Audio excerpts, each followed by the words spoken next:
শুরুটা কবে? আল্লাহ বলে আমি সূচনাহীন অতীত থেকে আছি। আমি এমন অতীত থেকে আছি যেই অতীতের কোনো সূচনা নাই।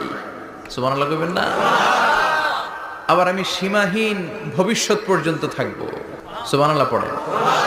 এমন ভবিষ্যৎ যেটা সীমা নাই, এমন অতীত যেটা শুরু হয় নাই, তিনি হচ্ছেন আল্লাহ। চিল্লায় বলেন তিনি কে?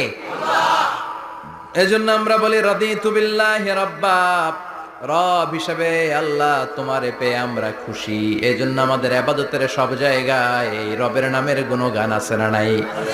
আমরা যখন রুকুতে যাই আমরা পড়ি সুবহান রাব্বিয়াল, আবার যখন আমরা সিজদায় যাই আমরা পড়ি সুবহান রাব্বিয়াল আ'লা।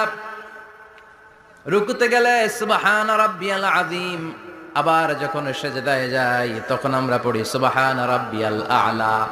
আবার কবরের জীবন যখন আমরা শুরু করে দিব, কবরের প্রথম প্রশ্ন হবে